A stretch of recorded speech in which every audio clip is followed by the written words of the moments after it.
तो हम लोग का सेकंड क्वेश्चन है क्रॉस रेट का। देखो सामने दिया है यूरो, EUR मतलब यूरो स्लैश INR, तो उसका रेट दिया है आपको 82.50 और 82.6000। मैं इसे रैंडमली पढ़ रहा हूँ, 82.5000 ऐसे पढ़ा जाता है और 82.6000। फिर दूसरा दिया है, ये दिरहम है और INR 16.40 16.4500, तो ये दूसरा दिया है। अब यूरो INR जो है वो यूरो के साथ भी है, INR जो है वो दिरहम के साथ भी है, लेकिन यूरो और दिरहम का डायरेक्ट नहीं दिया है, बराबर है।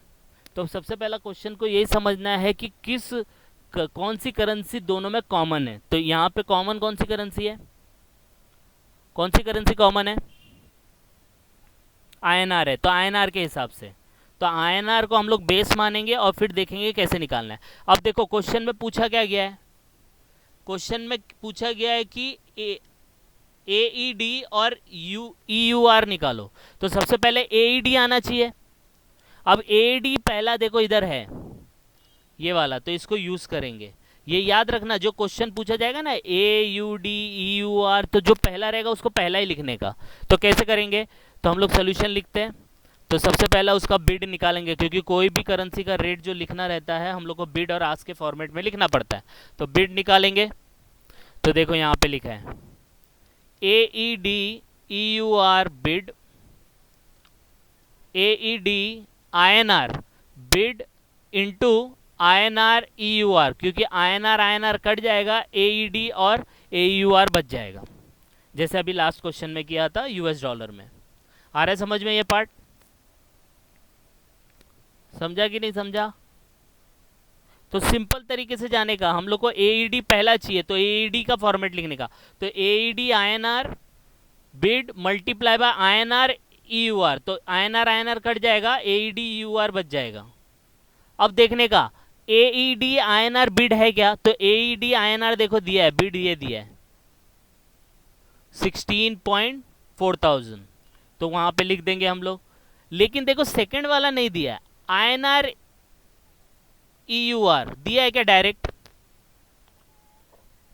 INR EUR INR दिया है, दोनों में डिफरेंस है। INR EUR पूछा गया है बिड, लेकिन अपने पास क्वेश्चन में EUR और INR दिया है।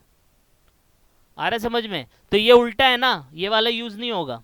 तो इस सिचुएशन में क्या करने का, वापिस से देखो AED INR तो दिया है अपने पास, तो ये हम लोग यूज कर लेंगे, लेकिन INR और EUR नहीं दिया है, EUR और INR दिया है, ऐसा दिया है ना, ऐसा दिया है।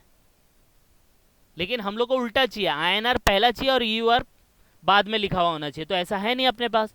तो क्या करने का, देखो नीचे देखो इसके, तो हम लोग लिखेंगे, तो ये वाला AED INR BD रहेगा, ये देखो मल्टीप्लाई बाय 1 डिवाइड बाय, अब इसको उल्टा करेंगे, तो उल्टा करेंगे ना, तो क्या करने का 1 डिवाइड बाय, अब ये क्या है INR है ना EUR, तो ये अब ये सही हो जाएगा E यूरो और इंडियन। तो देखो यहाँ पे आ गया, और लेकिन ये बिड नहीं होगा, अब ये क्या होगा, आस्क होगा। तो इसका मतलब क्या होता है, सिंपल गए तो सिंपल वाला मिला नहीं, तो उसको उल्टा करना पड़ेगा, तो उल्टा करना पड़ेगा तो 1 से डिवाइड कर देने का और अपोजिट वाला लेने का। ठीक है, अगर डायरेक्टली दिया है, वापस से बता रहा हूं, हम लोग को चाहिए INR और यूरो, पहले INR होना चाहिए फिर यूरो होना चाहिए, लेकिन क्वेश्चन में दिया है यूरो और INR का फॉर्मेट, तो उसको उल्टा करने के लिए क्या करेंगे हम लोग, 1 से डिवाइड कर देंगे। तो इसको क्या किया, INR यूरो को 1 से डिवाइड किया, तो अपने को मिला यूरो INR, लेकिन बिड नहीं लेंगे, उसका उल्टा वाला लेंगे, क्या लेंगे, आस्क लेंगे। तो ये याद रखना है अपने को। समझ में आया ये पार्ट? समझा कि नहीं समझा? अब देखो एकदम सिंपल है, AED INR बिड, तो AED INR का बिड है 16.4000, तो वो लिख देंगे, और EU 1 divide by EUR INR का आस्क, तो INR का आस्क है ये वाला 82.6000, तो 1 डिवाइड बाय 82.6000। बस इसको सॉल्व कर देंगे तो आपका आंसर कुछ इस तरीके से आएगा और द मेन आंसर आएगा 0.1985। समझ में आया क्या? एकदम स्लो जा रहा हूँ, नहीं समझ रहा है तो पूछ लो तो मैं बताता हूँ। Exam point of view very important. ठीक है, अब दूसरा भी निकाल लेंगे। तो ये बिड निकाला था, अब आस्क निकालेंगे तो सेम फॉर्मूला है, लेकिन यहाँ पे फिर मसला आ गया, INR यूरो चाहिए, तो हम लोग इसको 1 divide by euro INR bid कर देंगे। यहाँ पे देखो अब आस्क पूछा है ना, तो यहाँ पे बिड था तो आस्क लिया, अब यहाँ पे आस्क है तो क्या लेंगे? बिड लेंगे। आया समझ में? तो देखो फॉर्मूला कुछ इस तरीके से हो जाएगा, AED INR ask multiply by 1 divide by euro INR bid. अब दोनों में फॉर्मूला लिख देने का। तो आस्क कितना दिया है? 16.4500 multiply by euro INR bid, तो यूरो INR बिड कितना? 82.5000। दोनों को मल्टीप्लाई करो, सॉल्व करके ये आएगा। ये जैसे ही ये आ जाता है, इसको फॉर्मेट में लिख देना है, AED यूरो इज ये वाला, पहले बिड वाला लिख देंगे फिर आस्क वाला लिख देंगे। समझ में आया? तो ये थोड़ा सा यूनिक था, लेकिन हम लोग ने उसको भी इजी तरीके से सॉल्व किया।